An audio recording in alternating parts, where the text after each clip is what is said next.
నమస్తే. సర్పంచ్ ఎన్నికలకి సమయం దగ్గరకు వచ్చేసింది. ఫస్ట్ ఫేజ్ మొదటి విడత ఎన్నిక రేపే జరగబోతున్నది. రిజల్ట్ కూడా రేపు సాయంత్రమే. 4000 పైన గ్రామ పంచాయతీలు. రెండో విడత 14వ తేదీ ఎలక్షన్ జరగబోతున్నది, అదే రోజు రిజల్ట్. మూడో విడత 17వ తేదీ జరగబోతున్నది, అదే రోజు రిజల్ట్. సో 17 సాయంత్రానికల్లా అన్ని గ్రామ పంచాయతీల్లో నూతన సర్పంచ్లు ఎన్నిక కాబోతున్నారు. 12,000కు పైన ఈ గ్రామాల్లో కోట్లాది మంది ప్రజలంతా ఓట్లు వేయబోతున్నారు. సో మరి ఎవరిని ఎన్నుకోవాలన్న దాని దగ్గర పెద్ద ఎత్తున చర్చ నడుస్తున్నది. ఈ బీసీ ఎస్సీ ఎస్టీ నినాదం కూడా చాలా బలంగా గ్రామాల్లో కనబడుతున్నది. 100% చెప్పగలం మనం, సైలెంట్ ఓటింగ్ పెద్ద ఎత్తున ఈ ఎలక్షన్స్లో ఉండబోతున్నది. అది రిజల్ట్ ఫలితం వచ్చే వరకు వెళ్తుందా, లేదు బొటాబొటి మెజార్టీతో అవతలోడు బయటపడే వరకు తీసుకెళ్తుందా అన్నది, లేదు మనమే గెలుస్తామా అన్నది రిజల్ట్ రోజు తెలుస్తుంది. అల్టిమేట్గా వాదం అయితే చాలా బలంగా ఉన్నది. ఇదే వాదాన్ని చాలా బలంగా మనం 2028లోనో 29లోనో జరిగే ఎమ్మెల్యే ఎంపీ ఎలక్షన్స్ దాకా తీసుకెళ్తే 100% అద్భుతమైన రిజల్ట్స్ వచ్చే అవకాశం ఉందని అయితే చాలా స్పష్టంగా మనకు అర్థమవుతున్నది. సో అందుకే పార్టీలు, ఆయా వర్గాల్లో ఉన్న నాయకులు కొంత భయపడుతున్నారు ఏం జరగబోతున్నది భవిష్యత్తులో అని. ఇదే అంశం మీద మనం మాట్లాడదాం. ముఖ్యంగా రేపు 14వ తేదీ అండ్ 17వ తేదీ జరగబోయే ఓటింగ్లో 90% పైగా ఉన్న ఎస్సీ ఎస్టీ బీసీలు అండ్ అగ్రవర్ణాల్లో ఉన్న పేదలు కూడా ఏం ఆలోచించాలి, ఎలాంటి నిర్ణయం తీసుకోవాలి, దీని గురించి మనం కొద్దిసేపు మాట్లాడే ప్రయత్నం చేద్దాం. ప్రజలకి అవగాహన కల్పించే ప్రయత్నం చేద్దాం ఈ వీడియో ద్వారా. నా ముందు ఇద్దరు ఇంటలెక్చువల్స్ డిస్కషన్లో పాల్గొంటున్నారు. డాక్టర్ విశారదన్ మహారాజ్ గారు బీసీ ఎస్సీ ఎస్టీ జేఏసీ కన్వీనర్గా ఆయన కొనసాగుతున్నారు. నమస్తే అండి. నమస్తే. అండ్ చిరంజీవులు సార్, మాజీ ఐఏఎస్, ప్రస్తుతం ఆయన బీసీ ఇంటలెక్చువల్ ఫోరం చైర్మన్గా కొనసాగుతున్నారు. సో వీళ్ళు 42% సాధన సమితిలో వీళ్ళు అండ్ జస్టిస్ ఈశ్వరయ్య గారు వీళ్ళందరూ కలిసి ఇంకొక పోరాటాన్ని ఇంకొక రూపంలో తీసుకెళ్లే ప్రయత్నం చేస్తున్నారు. మాట్లాడదాం. ముందుగా ఎవరితో స్టార్ట్ చేయమంటారు?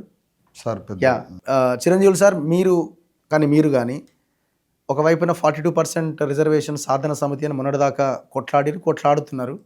సరే, బుల్డోజ్ చేసి గవర్నమెంట్ ఎలక్షన్లకి వెళ్ళడానికే రెడీ అయిపోయింది, ఎలక్షన్స్ పెడుతున్నది. పార్టీ పరంగా 42% ఇస్తామని అన్నారు. సరే, ఎంతవరకు ఇచ్చారన్నది మనం అది కూడా క్వశ్చన్ అడుగుతాను నేను. ముందైతే ఈ సమయంలో, అంటే ఇవన్నీ ఈక్వేషన్స్ ఉన్న ఈ సమయంలో 12,000 గ్రామ పంచాయతీలకు పైన ఉన్న ప్రజలు ఏ ఆలోచన, ఏ నిర్ణయం తీసుకోవాల్సిన అవసరం ఉందని మీరు భావిస్తున్నారు? నమస్కారం అండి. నమస్తే అండి. మొట్టమొదట మనం చూస్తే తెలంగాణలో ఇప్పుడు ప్రతి గ్రామంలో కూడా ఎన్నికల సందడి, కోలాహలం అనేది స్టార్ట్ అయింది. సో ముఖ్యంగా తెలంగాణలో 61% బీసీ పాపులేషన్ ఉంది, 18% ఎస్సీ పాపులేషన్, 10% ఎస్టీ, దాదాపు 89% మంది బడుగు బలహీన వర్గాలు, ముఖ్యంగా బహుజనులు ఉన్నారు. కానీ రిజర్వేషన్ పరంగా చూస్తే ఎస్సీలకు ఎస్టీలకు వాళ్ళకు జనాభా దామాషా ప్రకారం రిజర్వేషన్స్ వాళ్ళకు ఉన్నాయి. కాబట్టి వాళ్ళకు పెద్ద గ్రీవెన్స్ ఇందులో ఉండదు, అని మా పర్సంటేజ్ తక్కువ ఉందనే గ్రీవెన్స్ ఉండదు. కానీ బీసీలకు వచ్చేస్తే 61% జనాభా ఉన్న బీసీలు 2014 సర్వే ప్రకారం, ఇక మన రేవంత్ రెడ్డి గారు చేసిన సర్వే ప్రకారం 56.36% ఉన్నారు. సో ఈ సర్వే ప్రకారం చూస్తే గ్రామీణ ప్రాంతంలో 17% మాత్రమే వాళ్ళకు రిజర్వేషన్ వచ్చింది. సో నేచురల్గా వీళ్ళకి ఎక్కువ బాధ అనేది ఉంటుంది. సో ఇప్పుడు జరుగుతున్నటువంటి ఎన్నికలు గత 1.5 year నుంచి కూడా మేము బీసీ వాదాన్ని గట్టిగా ప్రజల్లోకి తీసుకెళ్లడం జరిగింది. సో ఎన్నికల సందడి ఉంది. మీరు అన్నట్టుగా గ్రామాల్లో ఒక బీసీ మూమెంట్ అనేది కూడా ఒక సైలెంట్ రివల్యూషన్ లాగా పోతూ ఉంది. సో ఈ ఎన్నికలలో ఖచ్చితంగా బీసీలు కానీ బహుజనులు కానీ ఖచ్చితంగా బహుజనులు గెలిపించుకోవడానికే ప్రయత్నం చేస్తారని అనుకుంటున్నాం. ఎన్నడూ లేనట్టుగా ఈసారి చాలా జనరల్ సీట్లలో బీసీలు పోటీ చేస్తున్నారు, అట్లనే ఎస్సీ ఎస్టీలు కూడా పోటీ చేస్తున్నారు. సో మేమేమంటున్నామంటే బీసీలు ఎస్సీ ఎస్టీలు పరస్పరం సహకరించుకోవాల్సిందిగా ఒకటి కోరుతున్నాం. ఎందుకంటే సర్పంచ్ పదవి అనేది గ్రామంలో అత్యంత కీలకమైనటువంటి పదవి. ఒక విధంగా చెప్పాలంటే గ్రామ పరిపాలనకు ఆయన ఒక సుప్రీం. గ్రామంలో జరిగేటువంటి అభివృద్ధి సంక్షేమ పథకాలన్నీ కూడా ఆయన పర్యవేక్షణలోనే, ఆధ్వర్యంలోనే జరుగుతాయి. గ్రామం బడ్జెట్ పైన కూడా అతనికి నియంత్రణ ఉంటుంది. సంక్షేమ పథకాలు కూడా ఎవరికి అందాలో ఎవరికి అందద్దు అనేటువంటి నిర్ణయం తీసుకునే అధికారం కూడా వారికే ఉంటుంది. ఈ సర్పంచ్ పదవి అనే దాని ద్వారానే నాయకులు కూడా మనకు భవిష్యత్తులో నాయకులు కూడా అక్కడి నుంచే తయారవుతారు. ఎందుకంటే గ్రామ పంచాయతీ అనేది ఒక grass root level organization. So ఈ డిసెంట్రలైజ్డ్ అడ్మినిస్ట్రేషన్ ప్లానింగ్లో గ్రామ పంచాయతీలు కీలక రోల్ ప్లే చేస్తాయి కాబట్టి గ్రామంలో గౌరవం హోదా కూడా దీని ద్వారా లభిస్తుంది. కాబట్టి మేమేమంటున్నామంటే ఇప్పుడు జరుగుతున్నట్టు ఎన్నికలు బీసీ ఎస్సీ ఎస్టీల స్వాభిమానం కొరకు ఆత్మగౌరవం కొరకు జరుగుతున్న ఎన్నికలు. కేవలం దీన్ని ఒక సర్పంచ్గా తీసుకోకుండా ఒక ఆత్మగౌరవ ఉద్యమంలాగా దీన్ని తీసుకుని మన ఆత్మగౌరవాన్ని చాటుకోవాలని చెప్తున్నాం. ప్రభుత్వము 42% ఇస్తుందని చెప్పి మోసం చేసి 17%తో మనం ముందుకు పోతున్నాం. సో ఈ సందర్భంలో మనం మన ఆత్మగౌరవాన్ని చాటి చెప్పాలంటే ఈ ఎన్నికల ద్వారా మనం బడుగు బలహీన వర్గాలను గెలిపించుకుంటే రేపు రాబోయే కాలంలో చచ్చినట్టుగా బీసీ ఎస్సీ ఎస్టీలకు ఎక్కువ నెంబర్ ఆఫ్ సీట్లు ఇవ్వాల్సి ఉంటుంది. వాళ్ళ ఎస్సీలు 18 అంటే 18 ఉండాలని లేదు. వాళ్ళ జనాభా యాక్చువల్గా 20% కూడా ఉండొచ్చు. సో నేనేమంటున్నాను, మనం జనాభాకు మించి మనం రావాలి. అంటే ఇప్పుడు అల్టిమేట్గా ఎమ్మెల్యే ఎంపీ స్థానాలు రాజ్యాధికారమే మన టార్గెట్ కాబట్టి సో ఇప్పుడు ఇక్కడ గెలవలేదనుకోండి రేపు పొద్దున వాళ్ళకు కూడా అలసైపోతుంది కదా. అందుకనే మేము ఏం గెలిచిరు ఏందనే మాటే వస్తుంది. అందుకనే ఇప్పుడు ఎక్కువ గెలిపించమని చెప్తున్నాం. అంటే మనం స్టార్ట్ చేసిన ఉద్యమం కూడా 1.5 year 2 years కంటే దాటలే. ఇంకా ఈ భావజాలాన్ని బాగా స్ప్రెడ్ చేయాల్సిన అవసరం ఉంది గ్రామాన ఇంటింటికి. సో అయినప్పటికీ కూడా కొంతవరకు మనం సక్సెస్ఫుల్గా గ్రామాలకు ఇన్రోడ్స్ అంటే వేయగలిగినాం, అంటే లోబడి చొచ్చుకోపోగలిగినాం. సో మనం ఏమంటున్నామంటే ఇప్పుడు అక్కడ చదువుకున్న యువత కొంత బీసీ ఎస్సీ ఎస్టీలలో వాళ్ళు లీడ్ తీసుకుని వాళ్ళ ఆధ్వర్యంలోనే అక్కడ క్యాండిడేట్ను బీసీ ఎస్సీ ఎస్టీల్లో పర్టికులర్లీ జనరల్ కేటగిరీలో టిపికల్ క్వశ్చన్ ఇది మీకు మరి మీరు ఎట్లా ఆన్సర్ చేస్తారో మీ బీసీ ఇంటలెక్చువల్ ఫోరం నుంచి కావచ్చు ఇంకేదైనా ఆర్గనైజేషన్ నుంచి కావచ్చు అసలు ఎట్లా ప్రజలకి మీరు ఒక స్ట్రైట్ ఆన్సర్ చేయగలుగుతారు? ఇప్పుడు మీది పార్టీ కాదు, మీరు క్యాండిడేట్స్ని పెట్టలేదు, మరి అక్కడ ఎవరికి వాళ్ళు ఓటు వేయాలా? ఒకటి. రెండోది, పార్టీలు కూడా బీసీలను పెట్టినాయి కొన్ని ప్రాంతాల్లో. మరి పార్టీలు బీసీలను పెట్టిన దగ్గర మరి పార్టీలు పెట్టిన వాళ్ళు బీసీలు అయితే వాళ్ళకి ఓటు వేయచ్చా? ఎట్లా పబ్లిక్ ఎట్లా డిసైడ్ కావాలా? ఇప్పుడు నేనేమంటున్నానంటే మాది పార్టీ కాదు, బట్ మేము ఒక పిలిపిస్తున్నాం. సో ఆ పిలుపుకు రెస్పాండ్ అయ్యి మీరు ఆ ఓటింగ్ విధానాన్ని మీరు నిర్ణయించుకోమని చెప్తున్నాం. పార్టీలు బీసీలను పెట్టవచ్చు, ఎస్సీలను పెట్టవచ్చు, ఎస్టీలను కానీ ఓసీలను పెట్టవచ్చు. మొట్టమొదటి సర్పంచ్ ఎన్నికలు అనేటివి పార్టీ పరంగా జరుగుతున్న ఎన్నికలు కావు. ఆ విషయాన్ని మనం అర్థం చేసుకోవాలి. ఒకటి. రెండవది ఏంటంటే ఒక గ్రామంలో జనరల్ కేటగిరీ దాంట్లో ముగ్గురు బీసీలే చేసిండ్రు అనుకో, ఎవరికి ఓటేయాలనేటువంటి ఒక సందిగ్ధంలో వస్తే ఫస్ట్ మీరు ఏంటంటే ఎవరు స్వతంత్రంగా అక్కడ పోటీ చేస్తున్నారు, ఎవరెనక పొలిటికల్ పార్టీలు లేవు. ఎందుకంటే మూడు పొలిటికల్ పార్టీలు కూడా బీసీలను మోసం చేసిన పార్టీలే. సో అట్లాంటప్పుడు స్వతంత్రంగా ఉన్నటువంటి వ్యక్తిని మీరు ఎన్నుకోవడానికి ప్రయత్నం చేయండి అని ఒక పిలుపునిస్తున్నాం. ఒకవేళ అట్లాంటి క్యాండిడేటే లేడు, ముగ్గురు కూడా ఎవరో ఒక పార్టీ బలపరిచిన వ్యక్తే ఉన్నాడంటే మీరు అందులో ఎవరు గెలిచే అవకాశం ఉంటే వారికి మీరు తీసుకోమని చెప్తున్నాం. ఒకటి. రెండవది వచ్చేసిందంటే ఒక గ్రామంలో ఓసీలు ముగ్గురు, బీసీలు ముగ్గురు, ఎస్సీ ఒకతను పోటీ చేస్తుంది అనుకుందాం. ఇది కూడా ఉంటుంది కదా, జనరల్ స్థానాల్లో కూడా ఇప్పుడు అంత ఈజీ లేదు, ఎస్సీ పోటీ చేస్తున్నారు. అప్పుడు ఏం చేయాలి? సో అప్పుడు మనం కూడా ఏమంటున్నామంటే ఇప్పుడు ఆ ఎస్సీ ఒకతను ఉన్నాడు లేదా ఎస్టీ ఒకతను ఉన్నాడు, బీసీలు ముగ్గురు నలుగురు ఉన్నారు అనుకుంటే సో అందులో కూడా మీరు స్వతంత్రంగా ఏ పొలిటికల్ పార్టీ స్పాన్సర్ అయినటువంటి క్యాండిడేట్ను ఒకళ్ళని చూసుకోండి. రెండవది ఏంటంటే అందులో గెలిచే అవకాశం ఉండి వ్యక్తిశీలము అవన్నీ కూడా గమనించి అతన్ని మీరు తీసుకోండి. కానీ ఎట్టి పరిస్థితుల్లో మీరు ఓట్లు స్ప్లిట్ చేసుకొని ఓసీ కేసు ఓసీని గెలిపించకండి. ఓకే. సో ఇప్పుడు ఏమవుతుంది, ఇక్కడ బీసీలు ముగ్గురు ఒక ఇద్దరు ఎస్సీలు ఎస్టీలు ఉన్నారనుకుందాం. ఎందుకంటే ఒక ఎస్సీ ఎస్టీని కూడా కొంతమంది రాజకీయ పార్టీలు ఓట్లు గెలిచాలని చెప్పి నిలబెడతారు. సో అట్లాంటి సందర్భాల్లో మీరు అందుకనే రాజకీయ ప్రమేయం ఉన్న వ్యక్తులను పక్కన పెట్టండి అని చెప్పేది. సో మీరు స్వతంత్రంగా ఎవరు గెలిచే అవకాశం ఉంది క్యాండిడేట్ యొక్క క్యారెక్టర్ను బట్టి బహుజనులను ఎన్నుకోమని చెప్తున్నాం. ఎందుకంటే ఈ సర్పంచ్ ఎన్నికలు రేపు రాబోయే కాలంలో తెలంగాణ రాజకీయ భవిష్యత్తును నిర్ణయించబోయేటువంటి ఎన్నికలు. అంటే మీ ఆలోచన ప్రకారం పార్టీలు పెట్టే బీసీ అభ్యర్థి అయినా వాళ్ళ వర్గాలకు సంబంధించిన క్యాండిడేట్ కిందనే చూస్తారా ఫస్ట్ ప్రయారిటీ కింద? ఏ పార్టీ అయినా పార్టీ ద్వారా ఎన్నుకోబడే వ్యక్తి ఆ పార్టీ యొక్క రాగమే ఆ పాటను ఎత్తుకుంటాడు తప్ప ఇంకో పార్టీ ఎత్తుకునే అవకాశం ఉండదు. సో స్వతంత్రంగా అందుకే మీరు ఇండిపెండెంట్ సైడ్ వెళ్ళండి ముందు ఫస్ట్ ప్రయారిటీకి. నేను మనం చెప్తున్నాం. ఒకవేళ అట్లాంటి పరిస్థితులు లేకపోతే మీరు బెస్ట్ క్యాండిడేట్ని అందులోకి నుంచి మీరు చూసుకోమంటున్నాం. సో మా ఉద్దేశం ఏంటంటే అల్టిమేట్గా బీసీ వాదం కానీ బహుజన వాదం ఉన్నటువంటి వ్యక్తి ఎన్నుకోబడాలనేటువంటిది మా ఉద్దేశం. యా సో ఇవాళ కొన్ని గ్రామాలలో ఏంటంటే అగ్రవర్ణ వ్యక్తులు ఎవరైతే ఉన్నారో వాళ్ళు బీసీలను ఎస్సీ ఎస్టీలను ప్రేరేపించి నిలబెడుతుంటారు. సో దాన్ని ఓట్లు చీలకుండా ఉండడం కొరికే నేను ఎవరు గెలిచే అటువంటి వాళ్ళని చెప్తున్నాం. ఒకటి. రెండవది ఏంటంటే ఒక గ్రామంలో ఓ బీసీ ఎస్సీ నిలబడి ఉంటాడు. అవును, BC versus SCR, BC versus ST రావచ్చు. సో అట్లాంటి సందర్భంలో మీరు ఎవరినైనా బెస్ట్ వ్యక్తిని చూజ్ చేసుకుంటే మీరు చూజ్ చేసుకోండి అంతే. బట్ సబ్జెక్ట్ టు దట్ అతను పొలిటికల్ పార్టీ నిలబెట్టినటువంటి వ్యక్తి కాకుండా మీరు ఎన్నుకోండి అని మాత్రమే మేము చెప్తున్నాం. యా కాబట్టి అల్టిమేట్గా బీసీ వాదం గెలవాలి. గత ఎన్నికల కంటే ఈసారి బీసీలు ఎక్కువగా ఎన్నికల్లో సర్పంచులుగా గెలిచి రావాలి. రాబోయే కాలంలో ఈ సర్పంచులు ఈ బీసీ వాదంతో గెలిచిన వాళ్ళు క్రియాశీలక పాత్ర పోయించి తెలంగాణలో బీసీల ఆధ్వర్యంలో రాజకీయ అధికారం సాధించుకోవాలి. యా విశారదన్ గారు, మీరు BC SC ST JAC and me party ఉన్నది ధర్మ సమాజ్ పార్టీ. సో మీరు ఈ ఎలక్షన్ని ఎట్లా చూస్తున్నారు? 12,000 పైన ఉన్న ఈ గ్రామాల్లో ఎవరు గెలవాలని మీరు కోరుకుంటున్నారు?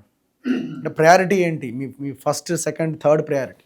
ఓకే రఘు గారు, ఇక్కడ ప్రధానంగా ఏంటంటే ఈ ఎన్నికలు చాలా ప్రత్యేకమైన ఎన్నికలు తెలంగాణ రాష్ట్ర చరిత్రలో, అవును, ఉమ్మడి ఆంధ్రప్రదేశ్ చరిత్రలో. ఎందుకంటే అణగారిన వర్గాల బీసీ ఎస్సీ ఎస్టీల చైతన్యం వెళ్ళి విరుస్తుంది ఈరోజు గ్రామాల్లో. యా కాకపోతే ఆ వెళ్ళి విరిసే విప్లవాత్మకమైనటువంటి అంత గొప్ప చైతన్యం యొక్క ప్రదర్శన చేయలేకపోతున్నాం, కానీ ఆ చైతన్యం మాత్రం అద్భుతంగా ఉంది. ఆ చైతన్యం బయటకు వచ్చిన గ్రామాల్లో ఈరోజు ఎట్లా ఆధిపత్యం జరుగుతుందో మీరు చూస్తూనే ఉన్నారు. అయినప్పటికీ బీసీ ఎస్సీ ఎస్టీ జేఏసీగా 3 దశల ఎన్నికల్లో 3,000 వార్డు మెంబర్లో పోటీ చేస్తున్నాం. 1,500 గ్రామాల్లో మేము పోటీ చేస్తున్నాం.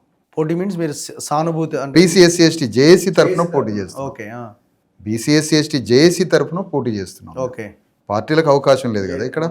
బీసీ ఎస్సీ ఎస్టీ జేఏసీ తరఫున 1,500 గ్రామ సర్పంచులు, 3,000 వార్డు మెంబర్లు పోటీ చేస్తున్నాం. ఆ దిశగా పని జరుగుతుంది. ఎలక్షన్స్లో పార్టిసిపేట్ అవుతున్నారు.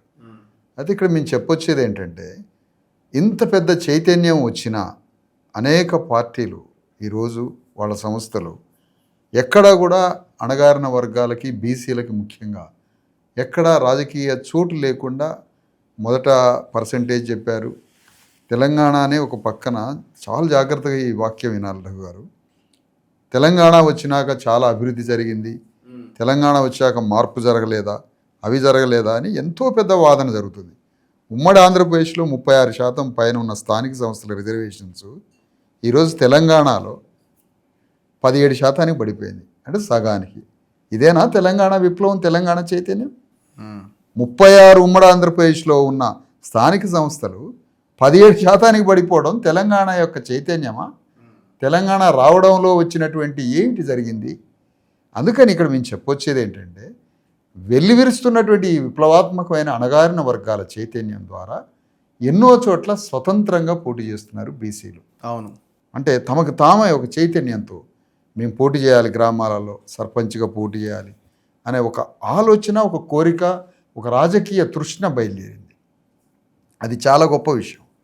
కాబట్టి మేము 3 రకాలుగా అనుకుంటున్నాం. ఒకటి, బీసీ ఎస్సీ ఎస్టీ జేఏసీగా సరే ఎస్సీ ఎస్టీ రిజర్వ్డ్ స్థానాలలో ఎట్లాగో ఎస్సీ ఎస్టీ అభ్యర్థులు పోటీ చేస్తారు.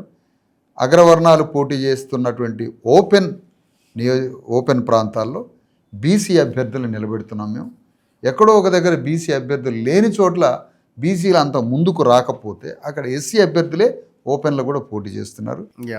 అయితే మేము ముందుగా ఫస్ట్ ప్రియారిటీ ఎలాంటి అగ్రవర్ణ శక్తులు లేకుండా, ఏ అగ్రవర్ణాల యొక్క ప్రోత్సాహం లేకుండా, అగ్రవర్ణ పార్టీల బ్యాకింగ్ లేకుండా స్వతంత్రంగా పోటీ చేసే అభ్యర్థుల్ని, బీసీ ఎస్సీ ఎస్టీ జేఏసీ తరఫు నుండి పోటీ చేస్తున్న అభ్యర్థుల్ని ఇద్దరిని మేము మద్దతు తెలియజేస్తూ వాళ్ళు చేసే పోటీకి వాళ్ళని బలపరుస్తున్నాం మేము.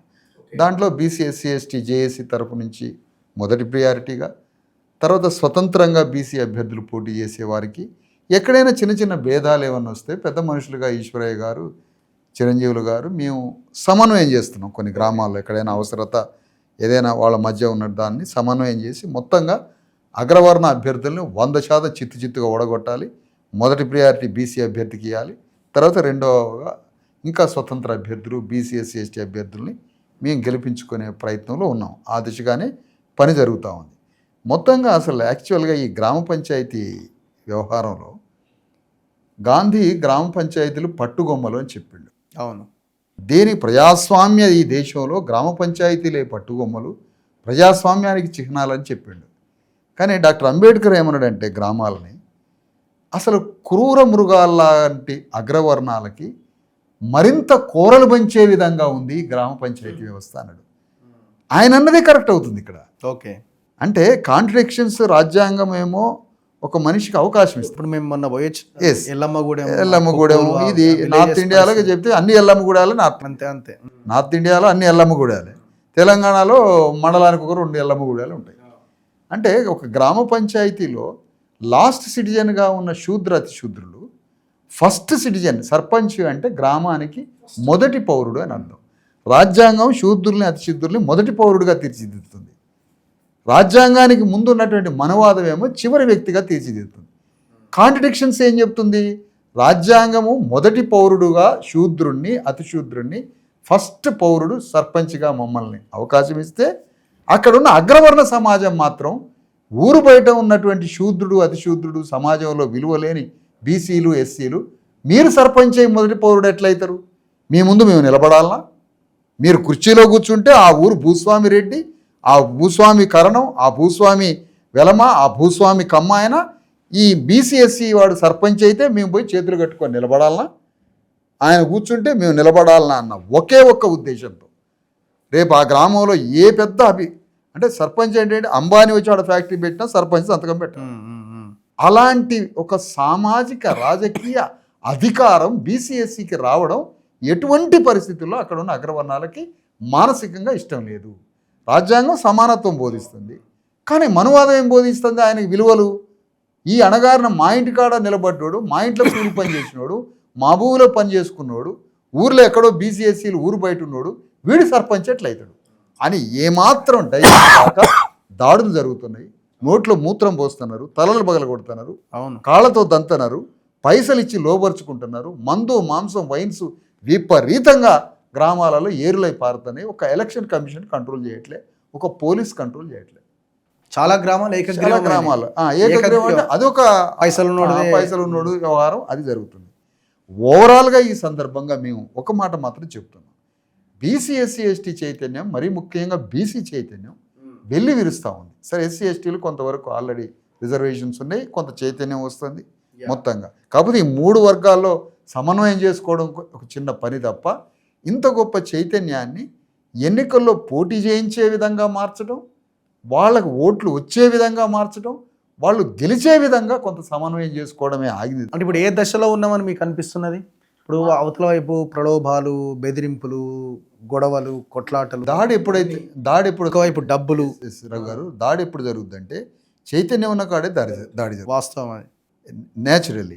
అంటే వీళ్ళలో అంతకుముందు ఆ దాడి కూడా లేదు, ఎందుకంటే అందరు సేలబుల్గా ఉన్నారు, అంతే సైలెంట్గా ఉన్నారు. దాడి జరుగుతుందంటే గ్రామాలలో బీసీలుగా నేనెందుకు సర్పంచ్గా రెడ్డి మీద, కమ్మ మీద, వెలమ మీద నేనెందుకు పోటీ చేయకూడదు, నాకు రాజ్యాంగం ఇచ్చింది హక్కు అని నడి బజార్లకు వచ్చి మా బీసీ ఎస్సీ ఎస్టీలు వాళ్ళు నామినేషన్ వేస్తున్నారు. అది ఒక గొప్ప రెవల్యూషన్. వేస్తున్నారు కాబట్టి వాళ్ళు దాడి చేస్తున్నారు. ఆ దాడి తర్వాత రెండో ఆయుధం వాడుతున్నారు, పైసలు ఇచ్చి లోపరుచుకుంటున్నారు. వీటన్నింటినీ దాటాలి అంటే ఇప్పుడు ఏమంటే ఒక రకంగా చెప్పాలంటారు గారు, ఇది భావజాల వ్యాప్తి స్టేజ్లో ఉంది. భావజాల వ్యాప్తి నుంచి భౌతిక శక్తిగా మారాలంటే మాకు కూడా నిర్మాణం కావాలి. మేము నిర్మాణంలో తొలి దశలో ఉన్నాం, ఒక లెవెల్కి వచ్చినాం. ఈ తొలి దశలో ఉన్న నిర్మాణాన్ని రేపు రాబోయే 3 సంవత్సరాల్లో అది మరింత బలంగా నిర్మాణ దశగా మారి సైనికులుగా మారి ఆ సైనికులతో యుద్ధం చేస్తే రాబోయే ఎన్నికల్లో గొప్ప స్థితి కోసం ఇది కూడా గ్రహించారు అగ్రవర్ణాలు. గ్రహించి మమ్మల్ని అణిచివేసే పరిస్థితిలో ఉన్నారు. అందుకనే లోకల్ బాడీ ఎన్నికల్ని చాలా చాలా ఇంపార్టెంట్గానే చూడాలి. ఎందుకంటే గెలిస్తే చేతిలో 10 రూపాయలు ఉండడం కాదు. గ్రామంలో ఒక బీసీ గెలవడం, ఒక ఎస్సీ గెలవడం అంటే 2-3 వేల సంవత్సరాల అణిచివేత నుండి ఆత్మగౌరవ స్థాయికి పోతున్నాం. ఆత్మగౌరవంతో గ్రామంలో ఓ మంచి బట్టలు వేసుకొని సర్పంచ్గా ఒక బీసీ ఎస్సీ వ్యక్తి గౌరవంగా నిలబడటం అంటే అంతకన్నా ఆత్మగౌరవం ఏంటి? అది ఎంత గొప్ప ఆత్మగౌరవం? అంటే ఇప్పుడు ఇక్కడ నేను చివరిగా ఏంటంటే రవి గారు ఈ అంశంలో ఎమ్మెల్యేలు, మంత్రులు, పార్లమెంటు సభ్యులు, దేశంలో అధికారం, భూమి, రాజ్యం, బ్యూరోక్రసీ, ఇండస్ట్రీస్ అన్నీ వాళ్ళ చేతిలో పెట్టుకొని అగ్రవర్ణాలు ఒక గ్రామ సర్పంచ్గా, ఒక వార్డు మెంబర్గా కూడా మమ్మల్ని ఉండనియొద్దంటే ఇంతకన్నా దుర్మార్గం ప్రపంచంలో 250 దేశాల్లో ఇంత నీచమైన సంస్కృతి ఇంకే దేశంలో ఉన్నదా? అది ఎవరు ఆలోచించాలా? ప్రజలుగా మనం మనం ఆలోచించాలి అసలు. అంటే ఇప్పుడైనా మన ప్రజలు అర్థం చేసుకోవాలి. వార్డు మెంబర్ కావడం ఇష్టం లేదు అంటే ఎంత కుల వివక్షత ఇది. అందుకని ఈ చైతన్యాన్ని మరింత పెంచండి. మరింత ప్రిన్సిపల్స్ మనకు రాజ్యాంగం ఒక గ్రామ మనువాద ఆధిపత్య, అగ్రవర్ణ ఆధిపత్య గ్రామ విలువల్ని రాజ్యాంగం టోటల్ మార్చేసింది. మార్చేసినప్పుడు ఆ చట్టం దానంతట అది ఇంప్లిమెంట్ కాదు. ఎప్పుడు ప్రజల చైతన్యంతో చట్టం ఇంప్లిమెంట్ అయింది. శాసనం దానంతట అది ఇంప్లిమెంట్ కాదు. ప్రజా చైతన్యం ఉన్నప్పుడే అది శాసనం ఇంప్లిమెంట్ అవుతుంది. కాబట్టి రాజ్యాంగీకరణ చెందాలి గ్రామాలు. రాజ్యాంగీకరణ చెందాలి అంటే రాజ్యాంగంలో ఉన్నటువంటి సారాంశాన్ని, రాజ్యాంగంలో ఉన్న చట్టాల వైపు ప్రజలు ఎప్పుడైతే ఆర్గనైజ్ అవుతారో రాజ్యాంగం ఇంప్లిమెంట్ అయింది. అందుకని ఈ ప్రజలు ఈ చైతన్యం ఇవ్వడానికి మాలాంటి వేదికలు, సంస్థలు ఉన్నాయి. ఈ చైతన్యాన్ని గ్రామాల్లో ఉన్నటువంటి యువకులు, పోటీ చేయాలనుకునే రాజకీయ కోరిక ఉన్నటువంటి మిత్రులు, వీళ్ళంతా ఈ చైతన్యాన్ని అందిపుచ్చుకొని గ్రామాలకు పోయి గ్రామాలలో ఉన్నటువంటి యువత ఎన్నికల్లో పాల్గొనాలని అంటున్నాను. ఎక్కడో ఉన్న సాఫ్ట్వేర్ ఒక రెడ్డి, కమ్మ గ్రామ సర్పంచ్కి వచ్చి పోటీ చేస్తున్నాడు. చాలామంది ఉన్నారు. సర్పంచ్కి ఒక సాఫ్ట్వేర్ కమ్మారెడ్డి వెలమ వచ్చి పోటీ చేస్తున్నాడండి, సాఫ్ట్వేర్ ఇంజనీర్.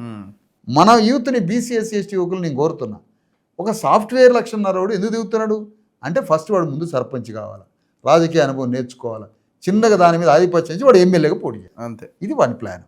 అందుకనే మేము ఈ సందర్భంగా రాజ్యాంగం ఇచ్చిన ఇంత గొప్ప ఆయుధాలని గ్రామంలో కుల వ్యవస్థతోటి కుళ్ళిపోయి గ్రామం విధ్వంసమై అగ్రవర్ణాల ఆధిపత్యం పెరిగి మన అణగారిన వర్గాలను దాడి చేస్తున్నటువంటి 12,000 గ్రామాల ఆధిపత్యాన్ని కూలదోయాలంటే రాజ్యాంగం ఇచ్చినటువంటి ఈ ఎన్నికల ఆయుధం ఓపెన్ అంటే ఓసీ పోటీ చేయడం అని ఇంకా రామాలనుకుంటున్నాయి. ఓపెన్ అంటే అది అందరం పోయి పోటీ చేసే అవకాశం ఇచ్చిన గ్రామాలు. కాబట్టి బీసీ ఎస్సీ ఎస్టీ మిత్రులంతా ప్రతి ఓపెన్ దాంట్లో పోటీ చేయడానికి ముందుకు రండి. మరి ముఖ్యంగా బీసీలు ముందుకు రండి. బీసీలు అంత తొందరగా అక్కడ రానప్పుడు. కానీ ఇంకొక ప్రమాదం కూడా ఉందేమో అనిపిస్తున్నది. ఒకవేళ అంటే ఇప్పుడు మీరు అంటున్నారు భావజాల వ్యాప్తి నుంచి భౌతికంగా మనం శక్తివంతులంగా అయ్యేదాకా మారాలి అని. ఈ సిచ్యువేషన్స్లో ఒకవేళ వాళ్ళే మెజారిటీగా గెలిస్తే అయిపోయిందిగా ఈ వాదం అనే ప్రమాదం ఏమైనా పొంచి ఉందా అనే ఒక చర్చ కూడా లేదు. అట్లాంటి వాదనకు అంకురార్పణ జరుగుతుంది కానీ బట్ అది వాస్తవం కాదు. ఇప్పుడు మనం ఆల్రెడీ ఇంకా భావజాల వ్యాప్తి నడుస్తూ ఉంది. ఒక 1.5 yearలో జరిగిన ట్రాన్స్ఫర్మేషన్. ఎల్లమ్మగూడెం విలేజ్ ఉంది, అక్కడ 500 ఓట్లు అవతలి వర్గం సంబంధించిన వాళ్ళే ఉన్నాయి. గెలుపు అనేది అంత ఈజీ కాదు, ఎందుకంటే వీళ్ళని బయటకు కూడా వెళ్ళనిస్తలేరు. ఫ్లెక్సీలు పెట్టుకుంటే జించేస్తున్నారు, సాయంత్రం అయితే కరెంటు బంద్ చేస్తున్నారు, వీళ్ళు ప్రచారం. అంటే ఇట్లాంటి పరిస్థితులు ఉన్న దగ్గర ఇప్పుడు అక్కడ వీళ్ళు ఓడిపోయారు అనుకోండి, ఇక అయిపోయింది, మీదంతా ఏం లేదు. అనేవాళ్ళు అంటూనే ఉంటారు, కాదనేది ఏం లేదు. బట్ ఇక్కడ ఏంటంటే ఇప్పుడిప్పుడే ఈ వాదం పుంజుకుంటుంది. సో రాబోయే కాలంలో ఇంకా పటిష్టంగా మారుతుంది. 100% ఇప్పుడు గతంలో కంటే ఎక్కువ సీట్లు వస్తాయి. ఎక్కువ సీట్లలో బీసీలు పోటీ చేస్తున్నారు. అదేవిధంగా ఎక్కువ థ్రెట్స్ కూడా వీళ్ళు ఫేస్ చేస్తూ ఉన్నారు. సో ఈ థ్రెట్స్ ఫేస్ చేసేదానిదే అర్థం ఇంతకుముందే చెప్పినాం. ఎక్కడైతే వాళ్ళు మేము థ్రెట్గా ఫీల్ అవుతున్నామో వాళ్ళు మాకు థ్రెట్గా వాళ్ళు పరిగణిస్తున్నారు. సో వాళ్ళు రకరకాల థ్రెటనింగ్ వర్క్ చేపడుతున్నారు. సో మేమేమంటున్నామంటే అది ఓడిపోవడం కాదు, ఇది 100% గెలుపు. ఎందుకంటే ఇవాళ నిలబడమే ఒక గొప్ప ఛాలెంజ్. నిలబడి పోటీ చేస్తున్నారంటేనే అర్థం ఏంటంటే వీళ్ళు బీసీలలో ఆ ధైర్యం వచ్చింది అనేది ముఖ్యమైన అంశం. 100% మనం అంటే అన్ని జనరల్ స్థానాల్లో మనం గెలుస్తామని చెప్పాం కానీ బట్ 90 అంటే మెజార్టీ స్థానాలు మాత్రం గ్యారంటీగా బీసీలే గెలుచుకుంటారు. అది వాస్తవం. ఎందుకంటే నంబర్ ఆఫ్ ఓటర్స్ కూడా బీసీలే ఎక్కువగా ఉంటారు కాబట్టి బీసీలే గెలిచే అవకాశం ఉంటుంది. సో వాళ్ళు మభ్యపెట్టచ్చు, భయపెట్టచ్చు, ఇంకేదన్నా చేయొచ్చు. బట్ అల్టిమేట్గా సైలెంట్ ఓట్ ఏదైతే మీరు అన్నారో ఆ సైలెంట్ ఓటు పనిచేస్తుంది. సో ఒకవేళ ఎక్కడైనా ఓడిపోయిన థ్రెటనింగ్ తోటి ఇంకేదో ప్రలోభాలతోటి అది మనం ఈజీగా తీసుకోవాల్సిందే తప్ప ఓడిపోయినట్టుగా భావించాల్సిన అవసరం లేదు అనేది నా ఉద్దేశం. ఇంకొక విషయం, ఇప్పుడు యూత్ కానీ పోటీ చేస్తున్న వాళ్ళకి ఏం చెప్పాలి మనం? అవతలోడు డబ్బులు పంచుతున్నాడు, చీరలు పంచుతున్నాడు, ఇంకో రకంగా అసలు యువతలోని మొత్తం అరే అన్ని పంచుతున్నారు జనాలు మనల్ని మన వైపు వస్తారా అనే ఒక ఏమంటారు దాన్ని ఇదయ్యే అవకాశం ఉంది. అంటే మెంటల్లీ ఇదైపోయే అవకాశం ఉన్నది. అంటే ఇక నేను ఓడిపోయినా అనేటువంటి ఒక భావనలోకి వెళ్ళిపోయే ప్రమాదం కూడా ఉంది. అట్లా వెళ్ళిపోకుండా ఉండడానికి మన వైపు పోటీ చేస్తున్న వాళ్ళకి మనం ఏం చెప్పొచ్చు? సో మేమేమంటున్నామంటే డబ్బులు పంచినా నేరమే, డబ్బులు తీసుకున్నా నేరమే. ఇప్పుడు లేదు కదా సార్, దానికి అర్థం లేకుండా పోయింది కదా. అది దానికి అర్థం లేకుండా పోయింది. సో మనం జనాలు కూడా ఇవ్వకపోతే నువ్వు వేడ గెలుస్తావు అనే కాడు ఉన్నది. ఇప్పుడు మనం ఎంత చట్టం గురించి చెప్పినా ఇక్కడ ఎవరు వినేవాళ్ళు కానీ పాటించే వాళ్ళు కానీ లేరు. ఒకటి. రెండో అంశం ఏంటంటే మీరు ఎవరిచ్చినా ఎవరు ఇవ్వకపోయినా మీరు ఓటు అయితే వేస్తున్నారు కాబట్టి ఓటు వేసేటప్పుడు అది సీక్రసీ ఉన్న ఓటు, మీరు ఎవరికి చూపించి వేయాల్సిన ఓటు లేదు కాదు. కాబట్టి మీరు వేసేటప్పుడు మీ బీసీ వాదానికి లేదా బహుజన వాదానికి కట్టుబడి ఓటేయండి అని చెప్తున్నా. మీరు బయట ఏం జరిగిందో మాకు సంబంధం లేదు. డబ్బు ఇస్తే తీసుకోవడం తీసుకోకపోవడం అనేది నీ నైతికతకు సంబంధించిన అంశం, మాకు దాంట్లో సంబంధం లేదు. కానీ ఓటు వేసేటప్పుడు మాత్రం మన వర్గాలకి వేసుకున్నట్టయితే రేపు నీకు గ్రామ పంచాయతీకి వెళ్ళి సర్పంచ్ నిలదీసి అడిగే ఒక ఆత్మగౌరవం, ఒక హక్కు ఉంటుంది. అదే అగ్రవర్ణాల వాళ్ళు సర్పంచ్ సీట్లో కూర్చుంటే నువ్వు అక్కడ వెళ్ళి కనీసం కూర్చొని మనం కూడా వాడండి, మాట్లాడడానికి కూడా అవకాశం ఇవ్వదు. ఆ విషయాన్ని మనం అర్థం చేసుకోవాలి. రేపు గ్రామ పంచాయతీ సర్పంచ్ మన పాలకుడుగా ఉంటాడా లేదా మనం ఆయనకు బానిసగా ఉంటామనే విషయాన్ని అర్థం చేసుకొని ఓటేస్తే డబ్బుకు కానీ ఇంకా ఇతరత్ర ప్రలోభాలకు కానీ దాని ముందు నిలబడవు. సో ఇవల్ల మనకు ఈ పంచాయతీ ఎన్నికలు అనేది మనకు ఈ ఓటు అనేది అధికారాన్ని అంటగట్టేది. కాబట్టి అధికారాన్ని కొరకు మనం పాకులాడలేదు తప్ప వాళ్ళు ఇచ్చేటువంటి ఈ ప్రలోభాలకు చిన్నటువంటి ఈ పెరుక్స్కు అంటే ప్రలోభాలకు లోబడకూడదని చెప్పి మీరేం సూచిస్తారు అట్లాంటి ఆ భావనలో ఉన్న వాళ్ళకి? అంటే ఇప్పుడు లాస్ట్ పీక్ స్టేజ్ కదా. ఇప్పుడు ఇవాళ రేపు ఎలక్షన్ ఉంది. ఇవాళ నైట్ అంతా దుమారా ఉంటుంది. అవును, 14వ తేదీ ముందు 2 రోజులు అట్లే ఉంటుంది, 17th ముందు 2 రోజులు అట్లే ఉంటుంది. ఇప్పటికీ లక్షలు ఖర్చు పెడుతున్నారు.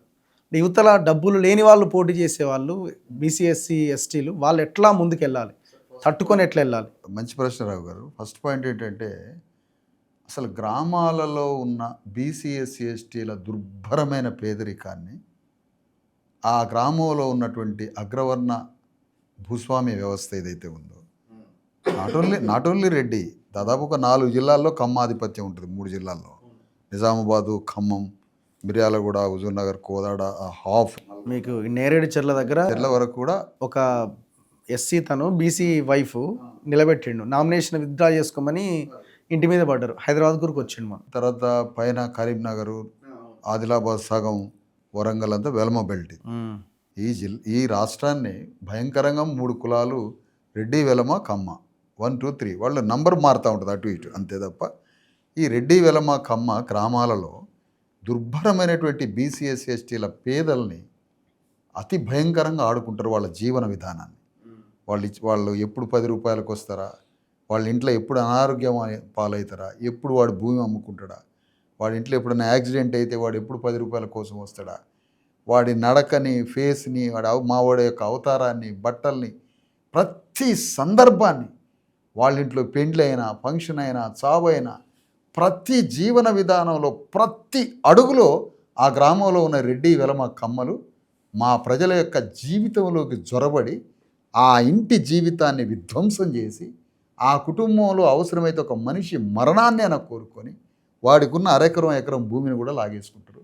వానికి 10,000, 50,000, ₹1,00,000, 4 లక్షలు వడ్డీకి ఇచ్చి ఆ వడ్డీ మీద వాడి కొంపని, భూమిని ధ్వంసం చేస్తారు. వాళ్ళకి సంబంధించిన డాక్టర్ల దగ్గరికి పేషెంట్లకు పంపిస్తారు, వాళ్ళకి సంబంధించిన లాయర్ల దగ్గరికి కేసులకు పంపిస్తారు, వాళ్ళకి సంబంధించిన వ్యాపారాల దగ్గరికి వాళ్ళని పంపిస్తారు. మొత్తం గ్రామాలలో ఉన్న 3.5 కోట్ల మంది బీసీ ఎస్సీ ఎస్టీల నిత్య జీవన విధానంలో ఈ రెడ్డి, కమ్మ, వెలములు జొరబడి మా జీవితాలను విధ్వంసం చేసే ఒక ప్రక్రియ గ్రామాల్లో జరుగుతూ ఉంటుంది రఘు గారు. అందుకని వీళ్ళు గ్రామాల్లో మా పేదరికాన్ని, మా మానసిక పరిస్థితిని వాళ్ళ ఆధిపత్యంలోకి తీసుకొని గెలిచే విధానం ఉంది చూసారా. వాళ్ళు పైసలు పెట్టచ్చు, మందు దాపియచ్చు. గ్రామాల్లో ఈరోజు ఏం జరుగుతుంది, ఒకరోజు ఎన్నికలు కాదు, ఎన్నికలప్పుడు మందు దాపియడం అనేది ఒక పద్ధతి.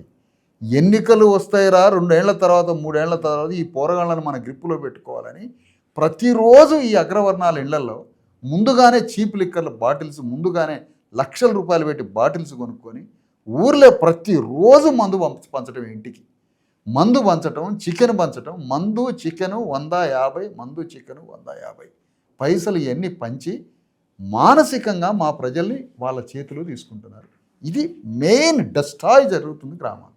మేము బోధించే ఫూలే అంబేద్కర్ రాజ్యాంగ విలువలు ఏవైతే ప్రిన్సిపల్స్ చెప్తున్నామో ఈ ప్రిన్సిపల్స్తో ఒక సోల్ కట్టాలనుకుంటున్నాం గ్రామాల్లో.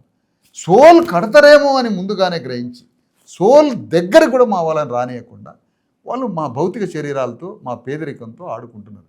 కాబట్టి నేను ఇక్కడ ఏమంటున్నానంటే వాళ్ళ గెలుపు అది డబ్బు గెలుపు, వాళ్ళ గెలుపు ఆధిపత్య గెలుపు, వాళ్ళ గెలుపు డబ్బు మందు మాంసం పంచి చీరలు గీరలు పెంచే గెలుపుగా మేము దాన్ని పోర్ట్రేట్ చేస్తాం, గ్రామాల్లో దాన్ని చెప్తాం. అందుకనే ఇక్కడ నిలబడము, ఎలక్షన్లో పార్టిసిపేట్ చేయటం, 100 ఓట్లో 50 ఓట్లు కొన్ని చోట్ల గెలవడం, ఇది నైతిక విజయంగానే ప్రచారం చేస్తాం తప్ప వాళ్ళ గెలుపు ప్రజాస్వామ్య గెలుపు కాదు. కాబట్టి దాన్ని ఎస్టాబ్లిష్ చేస్తాం. మా భావజాలం కనుమరుగైంది, మా వాళ్ళు ఓడిపోతే అనేది అసంభవం. ఎందుకంటే ఈ సత్యాన్ని నిరంతరం లైవ్లో పెట్టి దాన్ని చూపిస్తూనే ఉంటాం రాబోయే ఎన్నికల వరకు. ఇప్పుడు చూడండి, ఇంకొక ప్రమాదం కూడా ఉన్నది. అవతల డబ్బులు పంచుతున్నాడని మనం కూడా పంచాల్సిన పరిస్థితి వచ్చి కొంత ఆర్థికంగా బలంగా ఉన్న బీసీలు కానీ ఎస్సీలు కానీ ఎస్టీలు కానీ వాళ్ళు కూడా ఉన్నది అమ్ముకొని చేస్తున్నారు. అవును, 10 ఎకరా 5 ఎకరా అదే కదా, వాళ్ళు కూడా ఏదో ఒకటి చేయాల్సిన పరిస్థితి వచ్చింది. పుసుక్కున రిజల్ట్ అట్టిట్ అయితే ఆత్మహత్యలే. ఆ ప్రమాదం కూడా కొంకులు ఎరగొట్టడానికి మావాడు ఏదో గ్రామంలో కాస్త పెద్ద మనుషులకి చలామణి కావాలని ఆ ఉన్న 1/2 ఎకరం అదే భూమి రేట్లు పెరిగినాయి కాబట్టి అమ్ముకుంటాడు. దాన్ని ఆసరా చేసుకొని మళ్ళా అతన్ని ఆర్థికంగా దెబ్బ కొట్టేటువంటి ఒక ప్రక్రియ జరుగుతుంది. ఇప్పుడు కొంతమంది ఎలక్షన్ మిస్ అయితే కనుక పోతే నెక్స్ట్ మళ్ళీ పోటీ అంటే భయపడే పరిస్థితి రాబోతుంది. వస్తుంది సార్, ఇది కంపల్సరీ. అందుకని నేను ఇందాక చెప్పినట్టుగా గ్రామాలలో ఒక మానవుడి యొక్క పేద బీసీ ఎస్సీ ఎస్టీల జీవితంలో ఉన్నటువంటి ఆర్థిక కన్నీళ్ళ కష్టాలని వాడుకొని వాడిని విధ్వంసం చేయడం ఇంతకన్నా క్రిమినాలజీ ఉంటుందా అంటాను సార్. ఇప్పుడు గ్రామాల్లో ఎట్లుందంటే ఒక కాలు ఇరిగిద్ది, మావాడికి తాడి చెట్టు కింద పడో లేదా పనికి పోయో సుతారి పనికి పోయో కాలో చెయ్యో ఇరిగి అనారోగ్యం పాలై కిడ్నీ లివర్ డ్యామేజ్ అయ్యో కుటుంబాలు ఈ దాదాపు సమాజంలో 20% అనారోగ్యాల పాలవుతారు. వాడు 10,000 5,000 రూపాయలకు ఈ రెడ్డి కమ్మ వెలమల దగ్గరకు పోతాడు. ఆ 20,000 10,000 సహాయం చేసినందుకే ఆ ఇంటిని ఆ చుట్టుపక్కల 10 ఇండ్ల ఓట్లని గుంజి పారేస్తాడు. అంటే మమ్మల్ని ఎంత ఎక్స్ప్లాయిటేషన్ దోపిడీ జరుగుతుందంటే వాళ్ళ యొక్క బానిసత్వం, సాంస్కృతిక బానిసత్వం ఒకవైపు, ఆర్థిక కష్టాలు కన్నీళ్ళు ఉన్నాయి చూసారా మా వాళ్ళ ఇళ్లలో, వాటిలోకి జొరపడటం. ఒక రైతుకు భూమికి 10,000 పెట్టుబడి కావాలి, వాడు 10,000 ఇస్తాడు. ఇంట్లో అమ్మాయిది ఏదైనా ఫంక్షన్ జరగాలి, పెళ్ళి జరగాలి, ప్రతి దాని మీద వాళ్ళ మీద డిపెండ్ అవుతుంది సార్. ఉన్న భూమి ఆస్తి మొత్తం పోయింది, వృత్తులు టెస్ట్ అయిపోయినాయి, అన్ని కొంప కొలాప్స్ అయిపోయి ఆ గ్రామాల్లో ఉన్నటువంటి కడుబేదరికాన్ని ఫుట్బాల్ ఆడుతున్నారు ఈరోజు గ్రామాలు. అందుకనే రేవంత్ రెడ్డి ఒక పెద్ద సూచన చేసిండు ఆ మధ్య.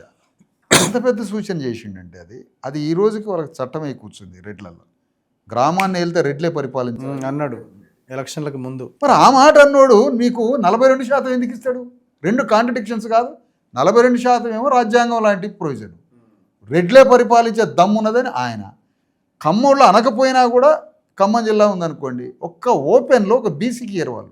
అవును, ఒక ఎక్కడైనా అది ఎమ్మెల్యే కానీ సర్పంచ్ నామినేటెడ్ పదవులకే దిక్కులేదు, నామినేటెడ్ పోస్టులు కానీ సింగిల్ నాన్ ఖమ్మం అయ్యారు. ఖమ్మం జిల్లాలో కరణమేనా, కాపేనా, వైశ్యుడైనా, రెడ్డేనా అక్కడ ఖమ్మం జిల్లాలో దళితులుగానే చూస్తారు ఖమ్మాస్. అంటే హోల్ ఖమ్మం జిల్లాని వాళ్ళ గ్రిప్లో పెట్టుకున్నారు. అక్కడ పరిస్థితి అది. అందుకనే వీళ్ళు ఈ 3 కులాలు ఏదైతే ఆధిపత్యం కింద దాదాపు 2,000 గ్రామాలు ఏదో సర్పంచులు ట్రైబల్స్ అయినాయి. మిగతా 10,000 గ్రామాలు ఈరోజు జరుగుతున్న ఎన్నికల్లో బీసీ ఎస్సీ ఎస్టీ వాదం ముందైతే ఆత్మలో అయితే నింపుకున్నాం సార్. మరి భౌతిక పరిస్థితులు మా వాళ్ళని ఏ స్థాయిలో డిస్టర్బ్ చేస్తాయో కానీ ఒక ఆప్టిమిజం, ఆశావాదం అయితే ఒకటి స్టార్ట్ అయింది. ఇంకొక చివరి ప్రశ్న, ఇప్పుడు జనరల్ మూడ్ ఎట్లుంటుంది అని అంటే అధికార పార్టీ కొంత అనుకూలంగా ఉంటాయి లోకల్ బాడీ ఎలక్షన్స్ అన్నది ఒక బలమైన ఇది ఉన్నది. మనం గత చరిత్ర రిజల్ట్ చూసుకున్న ఆ రకంగానే కనిపిస్తుంది. ఇంకా 2 ఏళ్ళు వాళ్ళే ఉంటారు, 3 ఏళ్ళు వాళ్ళే ఉంటారు, మనం వాళ్ళు పెట్టిన క్యాండిడేట్ని పెడితేనే మనకి నిధులు వస్తాయి, ఇట్లాంటి ఒక ఆలోచన ప్రజల్లో ఉంటుంది. సో దీన్ని ఎట్లా దాటాలి? నిజంగానే కాంగ్రెస్ పార్టీ 42% రిజర్వేషన్ మేము పార్టీ పరంగా ఇస్తామని చెప్పారు, వాళ్ళు ఇచ్చారా? అసలు అది ప్రజలు నమ్ముతున్నారా? మీ విశ్లేషణలో ఏం తెలియదు సార్? ఇప్పుడు పంచాయతీ ఎన్నికలు అనేటివి పార్టీ పరంగా జరుగుతలేవు కాబట్టి వాటికి బీ ఫారం అట్లాంటి ఇచ్చేటువంటి ఆస్కారం లేదు ఒకటి. రెండోది 42% మేము పార్టీ పరంగా ఇస్తాము అనేదాన్ని వాళ్ళు మేము ఇచ్చినాము అనేదాన్ని నిరూపించుకోవాలంటే వాళ్ళు చేయాల్సినటువంటి పని ఏంటంటే మొట్టమొదట ఏ గ్రామంలో వాళ్ళు ఏ క్యాండిడేట్ను సపోర్ట్ చేసినారో ఆ క్యాండిడేట్ యొక్క కమ్యూనిటీ ఏంటి, ఆయన ఎస్సీయా, ఎస్టీయా, బీసీయా, జనరల్ కేటగిరీయా. సో అది వాళ్ళు చెప్పగలిగితే అప్పుడు వాళ్ళు నిజంగా 42% ఇచ్చినారు, వాళ్ళకి చిత్తశుద్ధి ఉందని చెప్పడానికి వీలుంటుంది. ఒకవైపు మీరు చట్టపరంగా 42% మీరు ఇంప్లిమెంట్ చేయలే, ఇంకోవైపు కూడా పార్టీ పరంగా కూడా 42% మీరు ఇచ్చినటువంటి సంఘటనలు కనిపిస్తాయి. కాబట్టి కాంగ్రెస్ పార్టీ ఏ విధంగా బీసీలను వంచింది అనేది వాళ్ళ అందరి హృదయాల్లో బీసీలలో నిండిపోయి ఉంది. సో మమ్మల్ని ఇంత వాడుకొని మేము అధికారంలోకి వాళ్ళని తీసుకొచ్చేస్తే మాకు ఇవాళ వాళ్ళు ఏమి ఇస్తున్నారు, ఏం చేస్తున్నారు, ఎలా మోసం చేస్తున్నారు అనేటువంటి భావన బీసీలలో వాళ్ళ చొచ్చుకొని పోయింది వాళ్ళ. కాబట్టి కాంగ్రెస్ పార్టీకి అనుకూలంగా, రూలింగ్ పార్టీకి అనుకూలంగా ఓట్లేసి వాళ్ళనే గెలిపిస్తారు అంటే అది కరెక్ట్ కాదని నేను అనుకుంటున్నాను. ఒకటి. రెండోది, గెలిచిన తర్వాత క్యాండిడేట్స్ పార్టీ పరంగా వాళ్ళు అధికారంలో ఉన్నారు కాబట్టి మాకు మళ్ళీ రేపు ఫండ్స్ రిలీజ్లో ప్రాబ్లం అని కొంత వాళ్ళు బెండ్ అయ్యే అవకాశం ఉంటుంది. కానీ గెలిపించేటప్పుడు మాత్రం 100%గా వీళ్ళు క్యాండిడేట్ మా వాళ్ళు వీళ్ళు అని చెప్తే అప్పుడు మనకు తెలుస్తుంది ఎంతవరకు వాళ్ళ క్యాండిడేట్ గెలిచారు లేదు అనేది. కానీ మేమేమంటున్నామంటే బీసీలు ఆల్రెడీ గ్రహించిండ్రు, వాళ్ళ నోటి దగ్గరకు వచ్చిన కూడా అటు బీజేపీ లాగేసుకుంది. వాళ్ళు పార్టీ పరంగా ఇచ్చారా 42%? నేనైతే అనుకుంటున్నాను పార్టీ పరంగా కూడా 42% ఇవ్వలేరు, అది ఎక్కడ కూడా లేదు. మేము చాలా గ్రామాలలో చూస్తున్నాం, ఎక్కడ కూడా ఓసీ అభ్యర్థులు మాకు కాంగ్రెస్ పార్టీ సపోర్ట్ ఉంది, లేదంటే మాకు బీజేపీ సపోర్ట్ ఉంది, లేదా బీఆర్ఎస్ సపోర్ట్ ఉందని చెప్పుకుంటున్నారే తప్ప బీసీ క్యాండిడేట్స్కు ఈ మూడు పార్టీల నుంచి ఉన్నటువంటి క్యాండిడేట్ సపోర్ట్ ఉన్న వాళ్ళు చాలా తక్కువగా ఉన్నారు. పర్టికులర్లీ కాంగ్రెస్ మీద ఎక్కువ రెస్పాన్సిబిలిటీ ఎందుకు ఉందంటే వాళ్ళు 42% ఇస్తామని ఒప్పుకొని ప్రచారం చేసుకొని అధికారంలోకి వచ్చి వాళ్ళు అధికారం అనుభవిస్తున్నారు. కాబట్టి మేము కనీసం పార్టీ పరంగా ఇస్తామన్నటువంటి మాట నిలబెట్టుకోవాలంటే ఇప్పుడు నేను చెప్పినట్టుగా ఏ గ్రామ పంచాయతీలో ఎవరిని మేము నిలబెట్టినాం అన్న కమ్యూనిటీ ఏంటి అని చెప్పి ఆయన డిక్లేర్ చేస్తే అప్పుడు 42% వచ్చిందా లేదా చెప్పొచ్చు. బట్ మాకున్నటువంటి సమాచారం మేరకు వాళ్ళు 42% ఇవ్వలేరు. రేపు గెలిచినాక అందరినీ కూడా మా క్యాండిడేట్లే అని చెప్పుకొని తిరుగుతారు వాళ్ళు, అంతకు మించి ఏం లేదు. అంతే. సో ఇప్పుడు ఈ పంచాయతీరాజ్ వ్యవస్థ సో మన తెలుగు రాష్ట్రాల్లోనైనా అన్ని రాష్ట్రాల్లో అదే పరిస్థితిలో ఉందా? అంటే ఇప్పుడు పంచాయతీరాజ్ ఈ మందు మద్యం ఇదంతా ఎమ్మెల్యే ఎంపీ ఎలక్షన్లో మనం చూస్తాం. మళ్ళీ సౌత్ నార్త్ మళ్ళీ కొంత డిఫరెన్స్ ఉంటుంది, అక్కడ ఈ స్థాయిలో ఉండదు. ఈ లోకల్ బాడీస్లో అయితే ఇంకా ఘోరంగా ఉన్నది అసలు. అంటే ఏ పదవైనా కావచ్చు, నామినేటెడ్ పోస్ట్ గెలవాలి, ఇంకేదన్నా అవకాశం ఉన్న దగ్గర అన్నా కూడా అక్కడ ఉన్న వాళ్ళని మచ్చిగా చేసుకోవాల్సిందే. అంటే పంచాయతీరాజ్ సిస్టమ్ అనేది ఇంప్లిమెంటేషన్లో ఒక్కొక్క రాష్ట్రంలో ఒక్కొక్క తీరు. ఇప్పుడు సౌత్లో తీసుకుంటే కేరళ ఒక రోల్ మోడల్గా చెప్తాం. అంటే ఇప్పుడు government of India panchayat devolution index అని ఒకటి ఉంటుంది. దాని ప్రకారం చూస్తే last year Karnataka devolution of funds కానీ లేదా అకౌంటబిలిటీలో వాళ్ళు ఫస్ట్ ర్యాంక్ రావడం జరిగింది. దేశవ్యాప్తంగా అన్ని రాష్ట్రాలకు వాళ్ళు ర్యాంకింగ్ ఇస్తుంటారు. సో సెకండ్ కేరళ, తమిళనాడు అట్లా వచ్చినాయి.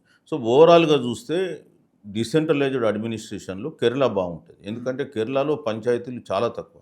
మన రాష్ట్రంలో ఇప్పుడు 12,800 పంచాయతీలు దాదాపు ఉన్నాయి. కేరళకు వచ్చేస్తే 950 పంచాయతీలు హోల్ స్టేట్లో.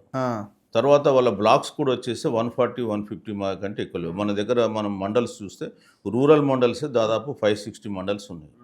సో ఇక్కడ మనం అంటే పంచాయతీలు చిన్న స్మాల్ పంచాయతీలు చేయడంతో అవి ఆర్థికంగా నిలబడలేకపోతున్నాయి.